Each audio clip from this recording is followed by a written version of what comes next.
Isabella, no! Leave my friends alone! Hey fellas, especially parents, today I'm going to show you what you've been wanting to see for a long time. These little kid cartoons who are secretly teaching your little kids how to be little shits. Do you think you know who's topping the list? Oh, you got no idea. So, are you ready to have your childhood ruined once again and your parenting instincts triggered?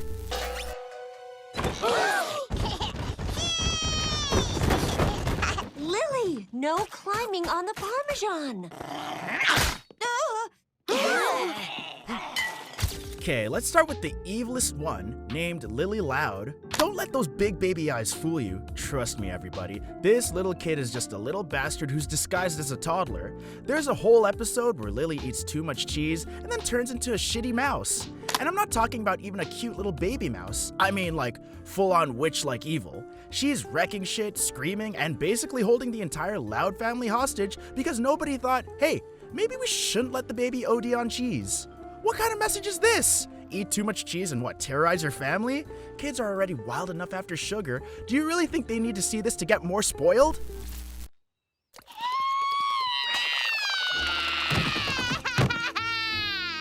Aw, poor baby. Let's get you home.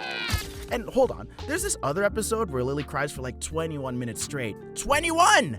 Have you ever been stuck with a crying baby for even 5 minutes? It's like your brain starts short-circuiting. Now, imagine your little kids watching this and thinking, oh, is this what we do when things don't go our way? Got it. Is Lily secretly training a generation of sweet little kids to become just like her? Because it definitely feels like it. Lily, how did you get out of your crib? Snack! No, it's not snack time, sweetie. It's time to... No! What is going on with her? But hold on, because there's way more. Lily spends the whole time copying everybody's worst behaviors. Someone's rude? Oh yeah, Lily's gonna be rude. Someone's throwing a fit? Lily's definitely throwing an even bigger fit. And by the end of it, she's like a tiny dictator stomping around with a vibe that screams, bow down to my existence.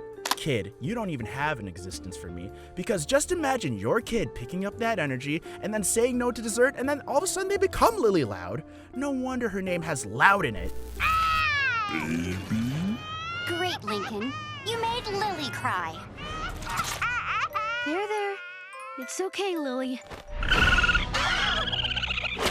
And guess what? This little devil got nightmares as well. And while I get it, babies do have bad dreams too, Lily takes it to a whole nother level.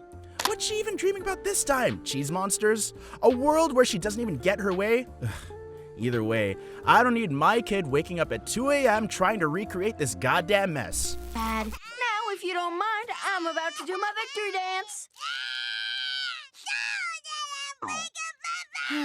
Oh, never mind. I'm sorry, Lily. Oh, and don't sleep on Lily's dark side. Turns out she's an evil genius. In one episode, it's revealed she's teaming up with Luann, the family's resident prankster, to pull off evil pranks. And can you believe that? She's just 2! Shouldn't you be playing with blocks or something?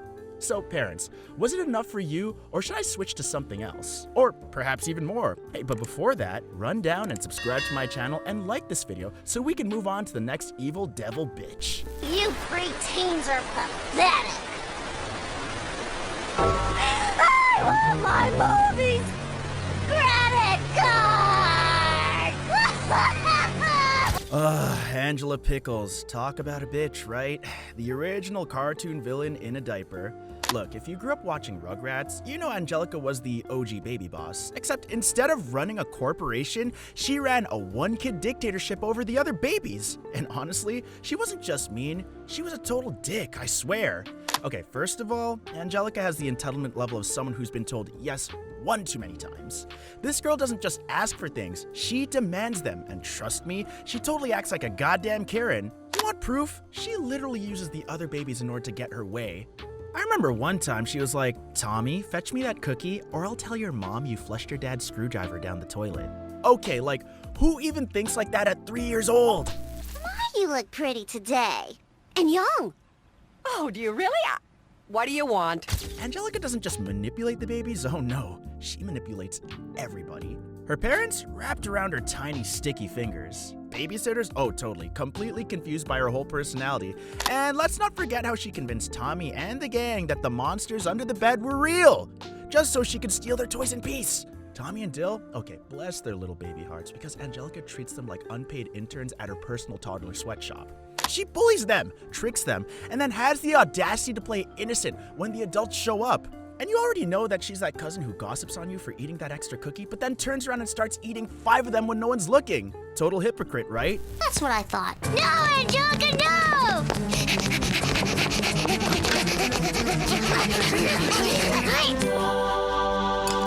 Yes! She's the biggest walking ad for bad behavior. She's horrible. Even my enemies aren't like her. She treats kindness like it's an optional thing. I mean, I would die before letting my kids watch this little baby. What if my kid called me a whore just because I didn't give them milk? God damn. Teach your kids to be Tommy, brave, kind, and always willing to share their cookies. Because the world doesn't need more Angelicas, right? Why you have a life-size mold of Candace? I got life-size molds of all my friends. I'm not so sure how I feel about that. Alright, let's talk about Buford Van Stomm, the greatest headache after my husband. Yup. And if you've ever watched the show and thought, wow, this episode is awesome, until he shows up, then you know exactly what I'm saying. Buford isn't just a bully, he's that kid in the neighborhood who ruins every single game, steals your snacks, and still expects to get invited to your birthday party. What the right? I could kill him with my own hands, and I'm not even joking. Nah, I like to keep moving forward. Sharks have to continue to move forward, or they'll drown. You calling me a shark? Buford is apparently part of the gang. He shows up, things up, and leaves everybody wondering why they let him stick around. Phineas and Ferb are always building roller coasters, teleporters, and what are the genius level stuff that they can think of, and Buford's contribution? Being loud, rude, and probably breaking something important. Seriously, who needs enemies when Buford's around? Plus, he treats everyone as his personal toy collection. Phineas, a human science kit. Ferb, a quiet punching bag. Baljeet, oh, poor Baljeet. He's Buford's go-to victim. If bullying was a sport, Buford would be a champion by now. And here's the worst part. He's kind of proud of that. Like, dude, who hurt you? Who took your pudding cup and made you this way? Actually, most would consider dragon fruit to be rather exotic indeed. Known for its dazzling flowers, it is actually the fruit of several... What are you doing? Stop that. Every episode, Buford pops up with his gruff voice and bad attitude, ready to turn any fun situation into a stress test. Water balloon fights, Buford's using ice cubes. Building a treehouse, Buford's already up there threatening to push somebody off. You can't even have a picnic without him trying to eat all the cookies. Does he even sleep? Or does he just sit awake all night planning his next shitty move? And here's a recumbent? Really? Studies say it is better for your back. How come I don't have to stand in line to bully? Okay, the real question is, why does everybody put up with him?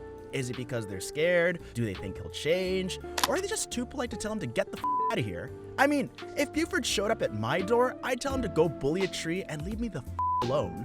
Yet somehow, Phineas and Ferb and the gang let him stick around. Are they saints or just suckers? Maybe they just feel bad for him, which he doesn't deserve at all. So, what are we teaching our kids here, huh? Do we really want our kids learning that if they complain loud enough, life will magically cater to their every urge? Or that ignoring your responsibilities and living in a fantasy world is a legit life strategy? Sure, the kids and adults enjoy watching these shows, but what about the characters that are damaging the whole personality of your kid? Parents, the choice is yours. Raise kids who can handle disappointment, or let them watch someone like Angelica to risk raising the next generation of bastards like these. Choose wisely, and let me know your reviews in the comments below. Only the good ones, though. If you like this video, hit the subscribe button and bell icon. Thanks for watching.